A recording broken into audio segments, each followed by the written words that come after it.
بسم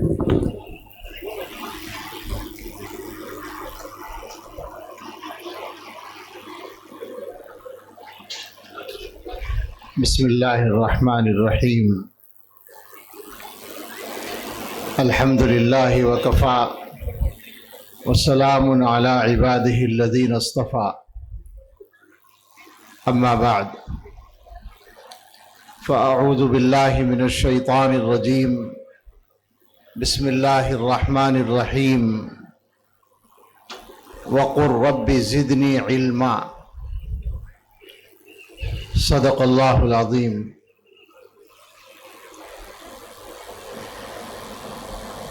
شکر ہے سب سے پہلے خالق کائنات کا، جس نے ایمان اور علم دونوں سے ہمیں وابستہ کیا، اور اس کے بعد ذاتی طور پر آپ حضرات کا شکریہ، خاص طور سے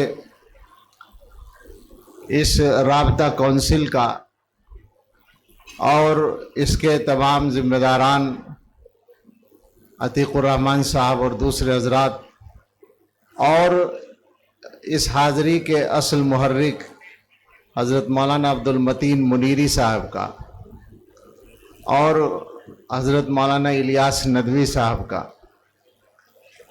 اور سبھی حضرات کا شکریہ ادا کرتا ہوں کہ ان کی محبت کی برکت سے اللہ تعالیٰ نے بھٹکل دیکھنے کا یہ سنہری موقع عطا فرمایا۔ بھٹکل یعنی ہندوستان کا مثالی قصبہ۔ بھٹکل ہم نے کل دیکھا، تین طرف سے پہاڑ اور ایک طرف سے سمندر ہے۔ ایک طرح سے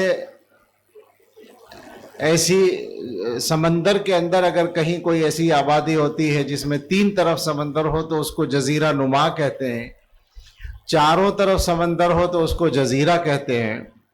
بھٹکل اپنی خصوصیات کے اعتبار سے مجھے لگتا ہے کہ ہندوستان کے سمندر میں ایک جزیرہ ہے جس کی کوئی مثال اس ملک میں میری ناقص معلومات کے مطابق نہیں ہے۔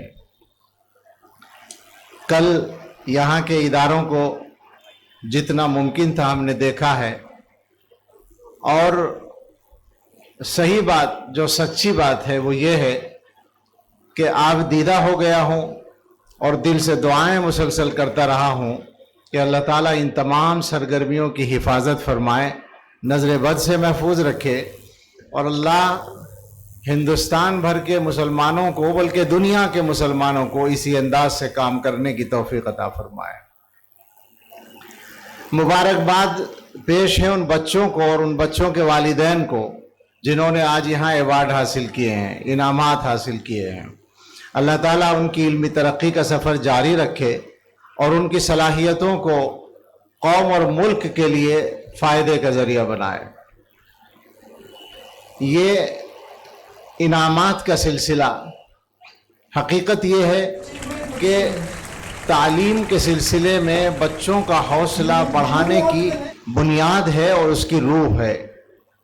ابھی مجھے معلوم ہوا کہ آج کے اس پروگرام میں جہاں 100% نمبر لانے والے بچے موجود ہیں، کسی زمانے میں یہ تناسب بہت کم تھا، 60 65 70 کے اندر رہتا تھا۔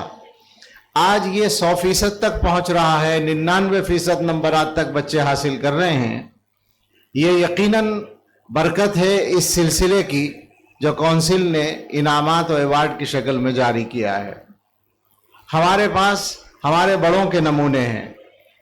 دارالعلوم دیوبند جو ہندوستان میں مغلیہ سلطنت کے بعد قائم ہونے والا سب سے ممتاز ادارہ ہے، اور جس کی برکات اس ملک ہی میں نہیں ساری دنیا میں پھیلی ہوئی ہے، اس کی تاریخ میں لکھا ہے 1283 ہجری میں قائم ہوا، اور 1285 میں یعنی 2 سال کے بعد ایک سال تعلیمی پورا ہوا اور دوسرا سال پورا ہوا تو انعامی جلسہ منعقد ہوا۔ حیرت ہوتی ہے کہ ان حضرات کے ذہن میں یہ بات شروع سے تھی کہ بچوں کو انعام ملنا چاہیے۔ 1285 کی دارالعلوم دیوبند کی روداد میں لکھا ہوا ہے کہ حضرت مولانا محمد قاسم صاحب نانوتوی رحمۃ اللہ علیہ نے کامیاب طلبہ کو انعامات سے نوازا، اور یہ سلسلہ ہمارے یہاں مسلسل جاری ہے۔ ہر سال باقاعدہ انعامی جلسہ منعقد ہوتا ہے، اور اب تو اس میں تقسیم ہونے والی کتابیں کم از کم 15-20 لاکھ کی رقم تک پہنچ گئی ہیں۔ کتابیں تقسیم ہوتی ہیں، تمام طلبہ کو انعام ملتا ہے، پوزیشن والوں کو زیادہ ملتا ہے۔ اور ہم نے اپنے اساتذہ سے سنا ہے کہ ہمارے بڑوں کے زمانے میں وہ حضرات اپنے بڑوں کے ہاتھ سے ملنے والے انعام کو بڑی حفاظت سے رکھا کرتے تھے۔ حضرت مولانا فخر الدین صاحب رحمۃ اللہ علیہ محدث تھے دارالعلوم دیوبند کے، اور ان کے شاگرد یہاں موجود ہیں مولانا عبدالعلیم صاحب۔ ان کے بارے میں حضرت مولانا ریاست علی صاحب رحمۃ اللہ علیہ اور حضرت مولانا ارشد مدنی صاحب دامت برکاتہم سے میں نے سنا کہ بوڑھے ہو گئے تھے وہ جب دارالعلوم میں پڑھاتے تھے، لیکن ان کے پاس ایک گھڑی تھی، جیبی گھڑی جو اس زمانے میں ہوتی تھی، اس کو روزانہ نکالتے تھے اور اس میں چابی دیتے تھے اور اس کو رکھ دیا کرتے تھے احتیاط سے، حفاظت سے۔ ہم نے پوچھا کہ یہ اس گھڑی کو اتنی دلچسپی کے ساتھ کیوں رکھتے ہیں، تو پتہ چلا کہ یہ گھڑی ان کو انعام کے طور پر شیخ الہند حضرت مولانا محمود حسن رحمۃ اللہ علیہ کے ہاتھ سے ملی تھی، اس لیے وہ اس کو اس طرح قدر کی نگاہ سے دیکھتے اور رکھتے تھے۔ اور ابھی مجھے معلوم ہوا، ہم لوگ جمعیت علماء ایک سیمینار کی تیاری کر رہی ہے ان پر، تو اس کی تیاریوں میں ہمارے رفیقوں نے مراد آباد میں جہاں ان کا سامان محفوظ ہے ان کی اولاد کے یہاں، اس کی تحقیق کی تو پتہ چلا کہ ان کا ایک صندوق ہے جس کے اندر وہ گھڑی ابھی بھی موجود ہے۔ تو اس سے اندازہ ہوتا ہے کہ یہ انعام بچوں کی حوصلہ افزائی کے لیے بڑی قیمتی چیز ہے، اور اس کے نتائج ہم دیکھ رہے ہیں۔ اس لیے ہم بہت مبارکباد پیش کرتے ہیں کونسل کو کہ انہوں نے یہ سلسلہ جاری رکھا ہے، جاری کیا ہے، اور یہ جاری ہے۔ ہمیں امید ہے کہ آہستہ آہستہ آپ کی یہ مصروفیت، یہ ذمہ داری بڑھتی رہے گی، اور آپ کے مصارف بھی بڑھتے رہیں گے۔ آپ کو انشاءاللہ اور زیادہ سے زیادہ انعامات دینے کی ضرورت پیش آئے گی۔ اگر ہم بحیثیت مسلمان قرآن و حدیث کی طرف اس سلسلے میں جائیں تو میں نے آیت پڑھی ہے، آپ سب حضرات اس آیت سے واقف ہیں۔ اللہ تعالیٰ حضرت محمد صلی اللہ علیہ وسلم کو مخاطب کر کے فرماتے ہیں وَقُلْ رَبِّ زِدْنِي عِلْمًا، آپ کہیے کہ اے میرے رب میرا علم بڑھا دیجئے۔ یعنی حضور کو دعا سکھائی جا رہی ہے اللہ کی طرف سے۔ اللہ تعالیٰ علم دینے والے ہیں، اور حضرت محمد صلی اللہ علیہ وسلم وہ ذات مبارک ہیں جو علم الاولین والآخرین کے حامل ہیں، جن کو اس کائنات انسانی کا سب سے بڑا عالم بنایا گیا۔ ان کو اللہ تعالیٰ کی طرف سے یہ دعا سکھائی گئی کہ آپ اللہ سے اپنے علم میں اضافے کی دعا مانگے، رب زدنی علما، اے اللہ میرا علم بڑھا دیجئے۔ تو یہ ظاہر ہے علم کو اور صلاحیت کو بڑھانے ہی کی تو کوشش ہے۔ حقیقت یہ ہے کہ تعلیم اور علم کے میدان میں آج کے زمانے میں جب ہم بات کرتے ہیں اور مسلمانوں کے حالات کو دیکھتے ہیں، یہاں ہماری قوم کے نہایت محسن اور عالی مقام بزرگ جناب ڈاکٹر پی اے انعامدار صاحب موجود ہیں۔ ان کی موجودگی میں میرے جیسے بے علم کو تعلیم کے موضوع پر بولنے کا بالکل حق نہیں بنتا، مگر ڈیوٹی مقرر ہے تو کچھ کہنا پڑتا ہے۔ میں یہ عرض کرتا ہوں کہ موجودہ زمانے میں جو مسلمانوں کی تعلیمی صورتحال ہے، اب تو کچھ نہ کچھ بہتری آئی ہے، خصوصاً آپ کے دیار میں، بلکہ اس جنوبی حصے میں، ساؤتھ انڈیا میں خاص طور پر۔ ہمارے یہاں بھی کچھ نہ کچھ اب کوشش شروع ہو رہی ہے، لیکن وہ ابھی منزل بہت دور ہے۔ مجموعی اعتبار سے مسلمانوں کی جو تعلیمی حالت ہے وہ پسماندگی کے لفظ سے تعبیر کی جا سکتی ہے۔ اس حالت کو دیکھتے ہوئے کسی کو یہ یقین دلانا مشکل ہوتا ہے کہ مسلمان اپنی فطرت اور اپنے مذہب اور اپنی نفسیات اور اپنے مذہبی مزاج اور کے اعتبار سے دنیا کی سب سے زیادہ علمی قوم ہے۔ یہ یقین دلانا مشکل ہو گیا اس زمانے میں۔ آپ دیکھیں کہ رسول اکرم صلی اللہ تعالیٰ علیہ وسلم نے علم کی حوصلہ افزائی فرمائی. غزوہ بدر میں قید ہو کر آنے والے جو 70 لوگ تھے، ان میں جن لوگوں کے پاس فدیہ دینے کے لیے، اپنے کو چھڑانے کے لیے پیسہ نہیں تھا اور وہ لکھنا پڑھنا جانتے تھے، تو حضور نے یہ مقرر کیا کہ ایک قیدی مدینے کے 10 آدمیوں کو لکھنا پڑھنا سکھا دے، اس کو چھوڑ دیا جائے گا، رہا کر دیا جائے گا. آپ اندازہ کریں کہ کہاں کہاں حضور کی نظر رہتی تھی اس بات پر کہ لوگوں کے درمیان لکھنے پڑھنے کی عادت ہو اور تعلیم عام ہو. یہ اس دور میں تھا جب دنیا کے اکثر خطے، یونان کی بات چھوڑ دیں، یونان بھی اس وقت عروج پر نہیں تھا، زوال پر آ گیا تھا، اور باقی دنیا اور یورپ اپنے بلیک کیا کہیں گے اس کو تاریک دور سے گزر رہے تھے. ان کی تاریخ کا وہ تاریک وقفہ تھا. اس زمانے میں حضرت محمد صلی اللہ تعالیٰ علیہ وسلم نے علم کی شمع دنیا میں روشن کی، اور یہ انتظام اللہ تعالیٰ کی طرف سے تھا. اللہ نے مسلمانوں کو وہ کتاب عطا کی جو دنیا کی سب سے زیادہ علمی کتاب ہے. قرآن کریم اس وقت سے لے کر جب سے وہ نازل ہوا تھا قیامت تک کے لیے دنیا کی سب سے زیادہ علمی کتاب ہے. اور اگر یہ بات آپ جانیں کہ حضرات انبیاء علیہم السلام کو اللہ تعالیٰ ہر زمانے کے تقاضے کے مطابق معجزے عطا کرتے ہیں. جیسے آپ نے پڑھا ہوگا کہ حضرت موسیٰ علیہ السلام کو جو لاٹھی کا معجزہ دیا گیا، ہاتھ کا معجزہ دیا گیا کہ لاٹھی سانپ بن جاتی تھی اور ہاتھ سے روشنی نکلتی تھی. اس زمانے کا مزاج عام ماحول جادو کا تھا. اس جادو کا توڑ کرنے کے لیے اسی انداز کے معجزے کی ضرورت تھی. موسیٰ علیہ السلام کو دیا گیا. حضرت عیسیٰ علیہ السلام کو معجزہ دیا گیا کہ بیماروں کو ٹھیک کر دیں، یہاں تک کہ بطور معجزہ مردوں کو بھی زندہ کیا گیا ان کے ہاتھ سے. یہ زمانہ طب کے عروج کا زمانہ تھا. یونانی طب دنیا پر حکومت کر رہا تھا اور حکیم لوگ علاج کر کر کے مریضوں کو ٹھیک کر رہے تھے. ان کے مقابلے میں اللہ نے اپنے پیغمبر کو ایسا معجزہ دیا جو اس مزاج کے مطابق تھا. حضرت محمد الرسول اللہ صلی اللہ تعالیٰ علیہ وسلم کو اللہ تعالیٰ نے چونکہ قیامت تک کے لیے بھیجا، اور ظاہر ہے کہ آخری نبی کے آنے کے بعد کے زمانے میں علم کو بڑھنا تھا، علم کی ترقی ہونی تھی، تو حضور علیہ السلام کو معجزے تو ہزاروں دیے گئے. علماء نے لکھا ہے کہ حضور کے معجزات تمام انبیاء سے زیادہ ہیں. 3000 سے زیادہ معجزے حضور کے ہاتھ پر ظاہر ہوئے ہیں. لیکن یہ بھی علماء ہی نے لکھا ہے کہ آپ کا سب سے بڑا معجزہ قرآن کریم ہے. قرآن کریم علمی کتاب، علمی معجزہ حضرت محمد صلی اللہ علیہ وسلم کو دیا گیا، اور اس کے نتیجے میں حضرات صحابہ نے رسول اللہ صلی اللہ علیہ وسلم سے جو مزاج لیا اس کا یہ نمونہ ہے کہ ملک شام میں حضرت ابو درداء رہتے ہیں اور ان کے دروازے پر دستک ہوتی ہے. پوچھتے ہیں کون ہے؟ کہا کہ جابر ابن عبداللہ مدینے سے آیا ہوں. انہوں نے پوچھا کیوں آئے ہو؟ کہا میں نے یہ سنا ہے کہ آپ نے رسول اللہ صلی اللہ علیہ وسلم سے ایک حدیث سنی ہے، وہ میں آپ سے سننا چاہتا ہوں. انہوں نے پوچھا کہ کیا کوئی اور کام نہیں تھا؟ اما جاءت بک حاجتن، کوئی اور ضرورت تو نہیں تھی؟ فرمایا کہ نہیں، اسی کام کے لیے مدینے سے شام تک کا سفر کیا ہے. تو انہوں نے حدیث سنائی، من سلک طریقا یلتمس فیہ علما سہل اللہ لہ بہ طریقا الی الجنہ، او کما قال علیہ السلام، کہ جو آدمی کسی راستے پر چلے علم کی تلاش میں تو اللہ تعالیٰ اس چلنے کی برکت سے، وہ جو علم کے راستے پر چلا ہے اس علم کے راستے پر چلنے کی برکت سے اللہ اس کے لیے جنت کا راستہ آسان کر دیتے ہیں. اس کے بعد حضرات صحابہ اور ان کے ذریعے پھر امانت پہنچی ان کے بعد کی نسلوں کو، تو علم کا ایسا دورہ ہوا کہ ہماری علمی تاریخ کوئی فخر کے لیے نہیں کہنا ہے.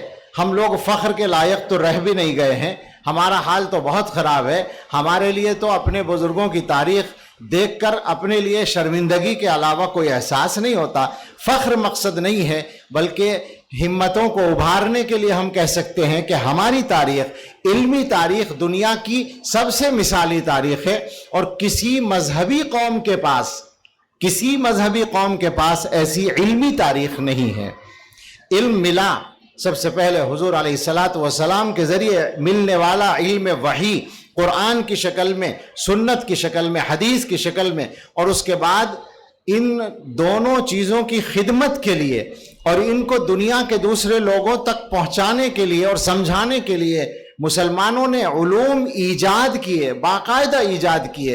ایک دو نہیں، 10-20 علوم ایسے ہیں جو صرف مسلمانوں کے ہاتھوں دنیا میں وجود میں آئے ہیں۔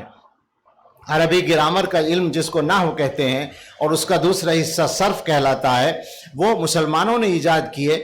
قرآن کی بلاغت کو سمجھنے کے لیے معانی، بیان اور بدیع کے فنون مسلمانوں نے ایجاد کیے، یہاں تک کہ ان دینی اغراض والے علوم سے ہٹ کر بہت سے علوم اور بھی ہیں، جیسے اشعار کی بحر۔ کوئی شاعر شعر کہتا ہے تو اس کا ایک وزن مقرر ہوتا ہے، وہ بحریں کہلاتی ہیں۔ اس فن کو ایجاد کرنے والا ایک انسان ایسا ہے جو مسلمان ہے، خلیل ابن احمد، اس امت کے ذہین ترین لوگوں میں سے ہیں۔ اس تفصیل میں اور تاریخ میں نہ جانے کا وقت ہے اور نہ میرے پاس اس کی صلاحیت ہے، لیکن یہ عرض کرنا ہے کہ علم کے لیے قربانی دینے کا ایسا مزاج بنا کہ جب اللہ کے رسول صلی اللہ علیہ وسلم کی حدیثیں پڑھانے کا زمانہ آیا اور محدثین نے سبق کے حلقے قائم کیے، تو آج کے زمانے میں وہ منظر نہیں ہوتا، جبکہ آج ہماری آواز 2 میل تک بھی اگر پہنچانے کی ضرورت ہے تو مائک کے ذریعے بہت آسانی سے پہنچنے کا انتظام ہو سکتا ہے۔ اس زمانے میں مائک وغیرہ کچھ نہیں تھا، مگر ایک پڑھانے والا بیٹھتا تھا اور اس کے سبق میں 40,000 آدمی، اس کے سبق میں 60,000 آدمی، اس کے سبق میں 80، اس کے سبق میں 1,20,000 آدمی۔ یعنی اس زمانے میں طریقہ یہ تھا کہ آواز پہنچانے کے لیے مکبر ہوتے تھے، پہنچانے والے ہوتے تھے۔ یہاں استاذ نے ایک لفظ بولا، دور کھڑا ہوا، وہاں آدمی زور سے بولتا تھا، اسی لفظ کو اس سے آگے والا اگلوں تک پہنچاتا تھا۔ اس طرح سے پورے مجمع کو وہ بات پہنچ جاتی تھی، اور لکھنے والے لکھتے تھے۔ کسی محدث کے سبق میں لکھنے والوں کا اندازہ کرنے کے لیے دواتوں کو شمار کیا گیا۔ ایک دوات سے 2-3 آدمی لکھتے تھے، بیچ میں دوات رکھی اور اسی میں قلم لگا لگا کر لکھتے تھے۔ اگر 3 آدمی مانے دواتیں شمار کی گئیں تو 40,000 دواتیں تھیں۔ ایک مجمع میں 40,000 دواتیں، اس کا مطلب یہ کہ 1,20,000 کا مجمع تھا۔ آپ اندازہ کریں، آج تو ہم ایڈمیشن لے کر، داخلہ لے کر، مدرسے کی اور اسکول کی تمام تفصیلات طے کر کے، کلاس روم کا انتظام کر کے، استاذ کا انتظام کر کے، بلکہ کھانے پینے کا اور تمام سہولتوں کا انتظام کر کے ہم ان کو پڑھنے کا موقع دیتے ہیں، تب ہمارے یہاں تعداد سینکڑوں یا ہزاروں میں ہوتی ہے۔ لیکن اس زمانے میں آپ اس سے اندازہ کریں کہ عام مسلمانوں میں یہ مزاج تھا کہ علم حاصل کرنا ہے، ورنہ 1,20,000 کا مجمع مدرسے کے طلبہ کا نہیں ہو سکتا، باضابطہ داخلہ لینے والوں کا نہیں ہو سکتا۔ ایک محدث کہتے ہیں، بغداد میں وہ رہتے تھے، وہ یہ کہتے ہیں کہ میں نے 800 استادوں سے علم حاصل کیا اور مجھے دریا کا پل پار کرنے کی ضرورت پیش نہیں آئی۔ یعنی ایک شہر میں 800 ایسے استاد موجود تھے جو پڑھا سکتے تھے، حدیث کا درس دے سکتے تھے۔ تو ایک عجیب و غریب قسم کی تاریخ مرتب ہوئی ہے۔ مولانا حالی نے اس کی کیا کچھ منظر اپنے کلام میں پیش کیا ہے۔ لیے علم، ساری دنیا میں علم کی روشنی پھیلائی۔ لیے علم و فن ان سے نصرانیوں نے، کیا کسب اخلاق روحانیوں نے، ادب ان سے سیکھا صفاحانیوں نے، کہا بڑھ کے لبیک یزدانیوں نے، ہر ایک دل سے رشتہ جہالت کا توڑا، کوئی گھر نہ دنیا میں تاریخ چھوڑا۔ ظاہر ہے کہ یہ ایک تاریخ ہے جو پڑھنے کی بھی ہے، پڑھانے کی بھی ہے، سمجھنے کی بھی ہے، سمجھانے کی بھی ہے۔ آج مسلمان کاش اس حقیقت کو سمجھ لیں، جو حالات ہیں ان حالات میں ہم سب خدشات کا اور اندیشوں کا شکار ہیں۔ یہ ٹھیک ہے کہ حالات اس طرح کے ہیں، لیکن جو حالات ہمارے اختیار میں نہیں ہیں ان کے سلسلے میں ہم جو ذمہ دار ہیں ان پر اعتماد کریں، اور جو ہمارے کرنے کے کام ہیں وہ ہم اپنی طرف سے کرنے کی کوشش کریں۔ ایسا نہیں ہونا چاہیے کہ ہم اپنے حصے کا کام چھوڑ کر بیٹھ جائیں۔ سارے مسلمانوں کو ضرورت ہے کہ تعلیم کے میدان میں، اور تعلیم کا مطلب ایمان اور عقیدے اور دین علم کے ساتھ ساتھ دنیا کی ضرورتوں کی تعلیم، اس تعلیم کے میدان میں آگے بڑھیں، اور بھٹکل کی مناسبت سے اپنے تمام بھائیوں سے پورے ملک کے لوگوں سے اگر یہ کمزور سی آواز کہیں تک بھی پہنچ سکے تو یہ گزارش کرنے کو جی چاہتا ہے۔ جو کچھ دیکھا ہے ایک دن میں اپنی ناقص نگاہ سے اور جو کچھ سمجھا ہے تو جی یہ چاہتا ہے کہ اپیل کریں کہ اللہ کے واسطے بھٹکل کا ماڈل ہی اپنانے کی کوشش کریں کام کرنے کے لیے۔ لیکن یہ بات بھی کہنی پڑے گی کہ کہہ دینا تو آسان ہے، اپیل کرنا آسان ہے اور اس سے اتفاق کر لینا بھی آسان ہے، لیکن ہر کام کے کچھ بنیادی اسباب اور محرکات ہوتے ہیں۔ یہاں کے مزاج میں جہاں تک میں نے سمجھا ہے اجتماعی کام کرنے کی جو صلاحیت ہے وہ صلاحیت مسلمانوں کو ہر جگہ اپنے اندر پیدا کرنی ہوگی۔ ذاتی مفاد سے ہٹ کر اجتماعی مفاد کے لیے اپنی صلاحیتوں کے استعمال کا اگر مزاج بن جائے گا تو کوئی بات نہیں، کوئی وجہ نہیں کہ مسلمانوں کو کوئی ترقی سے روک سکے۔ میں دعا کرتا ہوں کہ اللہ تعالیٰ اپنے فضل سے اس سلسلے کو جاری رکھے اور یہ جو کچھ سرگرمیاں یہاں پر اور بھٹکل کی نسبت سے دنیا کے مختلف ملکوں میں بھی، ماشاءاللہ یہ کونسل 10 ملکوں کی کونسل ہے اور 10 ملکوں کی بھی ہے اور ایک چھوٹے سے قصبے کی بھی ہے، صرف بھٹکل کی ہے لیکن 10 ملکوں میں قائم ہے۔ اللہ تعالیٰ اس شیرازے کو متحد رکھے اور اس کو ترقی کی راہ پر گامزن رکھے، اس کی سرگرمیوں میں اللہ برکتیں عطا فرمائے اور اس کے نتائج کو بہتر بنائے۔ آمین۔ وآخر دعوانا ان الحمدللہ رب العالمین۔